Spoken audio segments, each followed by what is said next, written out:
सुबह के 5:30 बज चुके हैं और मेरे दिन की शुरुआत हो चुकी है। मेरा पहला टास्क है शॉर्ट हैंड की प्रैक्टिस करना, उसकी एक्सरसाइजेज करना।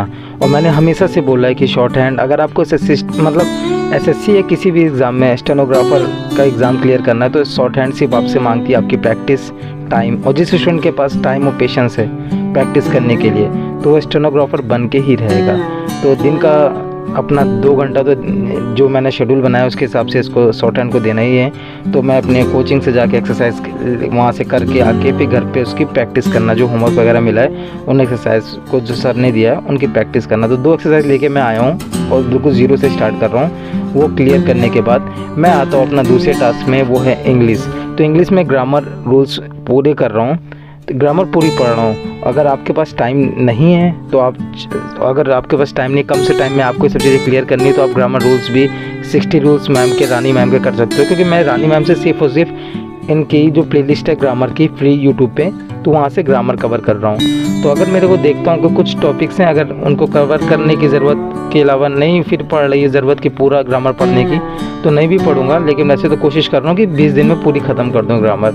तो वो मैं अपनी ग्रामर करूँ, क्योंकि क्लोज टेस्ट वगैरह अगर आपको क्लोज टेस्ट में मार्क्स नहीं आ रहे हैं तो क्लोज टेस्ट में अच्छे मार्क्स लाने के लिए आपकी ग्रामर पे अच्छी ग्रिप होनी चाहिए, सारे रूल्स आपको अच्छे से क्लियर होने चाहिए, उसके साथ साथ वोकैबुलरी भी आपकी अच्छी होनी चाहिए।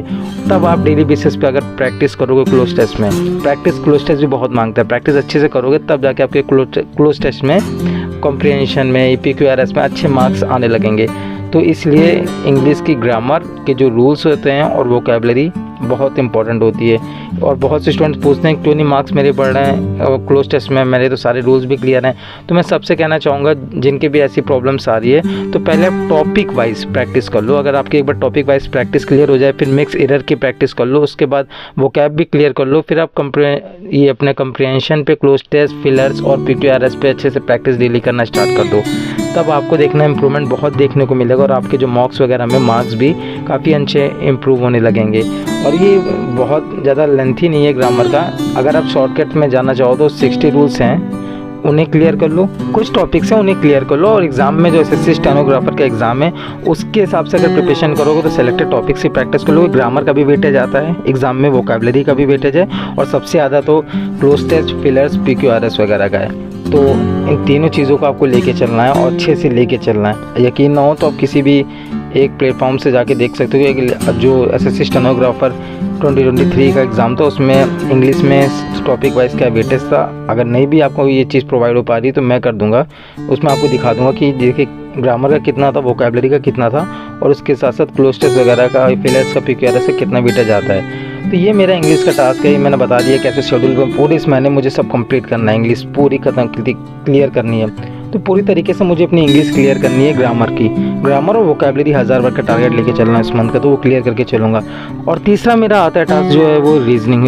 जैसे मैंने बोला कि इस मंथ पूरी ख़त्म करनी है, तो सेलेक्टेड टॉपिक्स जो मैंने आपको वीडियो ही बना के बता दिए हैं कि जिनका एग्जाम में वेटेज कितने मार्क्स के हिसाब से और कितना वेटेज मतलब कितने क्वेश्चंस आते हैं उन टॉपिक्स के, तो वो सब चीज़ें क्लियर करना। तो आज मैं ऐसे ही एक टीचर से स्टार्ट करता हूँ। काउंटिंग फिगर बहुत छोटा सा टॉपिक है तो मैंने कहा लो क्लियर कर लेता हूँ। फिगर को काउंट्स करना, ठीक है, जो वो त्रिभुज आते हैं, स्क्वायर्स आते हैं, उन सब चीज़ों को क्लियर करना। तो वो टॉपिक मतलब 15 मिनट अगर आप देख लोगे तो 15 से 20 मिनट में टॉपिक आपको क्लियर। बस उसके बाद आप 10-20 क्वेश्चंस बनाओगे तो आपको लगेगा बस आपका पूरा टॉपिक क्लियर हो चुका है। लेकिन प्रैक्टिस तो ज़रूरी। अगर आप फिर छोड़ दोगे कि बस 10-20 क्वेश्चंस बना लिए और एक बार समझ लिया तो आपका ये टॉपिक क्लियर हो गया, ऐसा नहीं है। थोड़ा सा प्रैक्टिस डेली बेसिस पे करना हो इसको। अगर आपके टाइम की कमी है तो खाली जो फुल मॉक लगाते हो उस मॉक के थ्रू आपकी प्रैक्टिस हो जाएगी इन टॉपिक्स की, पूरी रीजनिंग की प्रैक्टिस हो जाएगी फुल मॉक के थ्रू। लेकिन एक बार आपको हर एक टॉपिक को अच्छे से कवर कर लेना है। अगर आप सिंगल तरीके से एक टॉपिक को कवर कर लोगे तो ये होगा आपकी मतलब बहुत अच्छी तरीके से ग्रिप बन जाएगी रीजनिंग के हर एक टॉपिक पे जिसका एग्जाम में वेटेज ज़्यादा है। और एक चीज़ और बताना चाहूँगा कि रीजनिंग है ये स्कोरिंग सब्जेक्ट है। अगर यहाँ पे आप स्कोर नहीं करोगे तो आप ऐसे ही हज़ारों की भीड़ में पीछे हो जाओगे, क्योंकि इसमें तो सब स्कोर करेंगे। क्योंकि इनके ऐसे कोई भी एक ऐसा टॉपिक नहीं है जिसमें आपको 2 दिन लग जाएँ, 3 दिन लग जाएँ समझने में। हर एक टॉपिक है घंटों में क्लियर हो जाएगा, कुछ घंटों दोगे क्लियर हो जाएगा। कुछ टॉपिक अगर आप बिगनर हो तो आपको बस ज़्यादा 1 दिन में आपको उसकी प्रैक्टिस और कंसेप्ट क्लियर करने में बस टाइम लगेगा, 1 दिन मैक्सिमम। उससे ज़्यादा कोई भी ऐसा टॉपिक नहीं। तो आप समझ सकते हो कि ये टॉपिक कितना ईजी भी है और कितना इंपॉर्टेंट भी है, क्योंकि एग्ज़ाम में 50 मार्क्स की वेटेज है। और सबसे बड़ी बात इसका ये कि स्कोरिंग सब्जेक्ट जितना पढ़ के जाओगे वो सब आएगा, और हर दूसरा स्टूडेंट रीजनिंग को में अपना बेस्ट दे के आ सकता है, क्योंकि ये सब्जेक्ट ईजी है, इसीलिए ये बहुत इंपॉर्टेंट सब्जेक्ट बन सकता है। इसमें अगर मार्क्स नहीं करेंगे तो फिर हज़ारों की भीड़ से ऐसे ही पीछे हो जाएंगे।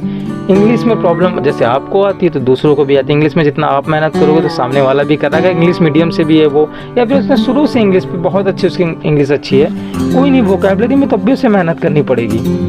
एसएससी की इंग्लिश आती है उसमें उसको मेहनत करनी पड़ेगी। हाँ, एक ऐसा सब्जेक्ट है जिसमें सबको मेहनत करनी पड़ेगी, वो है जीएस में नेक्स्ट मंथ से पढ़ूंगा। अभी तो मैं उसे छूने वाला भी नहीं, चाहे वो अपने करंट हो, चाहे स्टैटिक जीके हो, या फिर अपना जो हिस्ट्री, ज्योग्राफी, इकोनॉमिक, पॉलिटी, ये सब चीज़ें हों। ये मैंने आपको पहले ही बता दिया। एक बार क्लियर करूँगा तो मैं नेक्स्ट मंथ से क्लियर करना स्टार्ट करूँगा। इस मंथ का जो मेरा टारगेट है, बचे हुए दिन में मुझे उसको पूरी तरीके से कंप्लीट करना है। चाहे वो अपना रीजनिंग हो, पूरी रीजनिंग कंप्लीट करनी है, इंग्लिश हो, उसे पूरा ग्रामर कंप्लीट करना है, वोकैबुलरी कम से कम 1000 वर्ड्स मुझे लेके चलना है। और उसके साथ साथ मुझे अपना शॉर्ट हैंड की जो मुझे एक्सरसाइजें हैं वो 30 के आसपास तो मुझे करनी है क्लियर। तो ये चीज़ें हैं, और इसी तरह की मैं वीडियोस डेली, ये मैंने ट्राई किया है अपने टास्क को वीडियो के थ्रू आपको बताने की, लेकिन अभी कोशिश कर रहा हूँ आने वाली वीडियोस भी और क्लियर हो जाएंगी अच्छी तरीके से, जिसमें मैं आपको एक्सप्लेन कर पाऊँ और चीज़ें।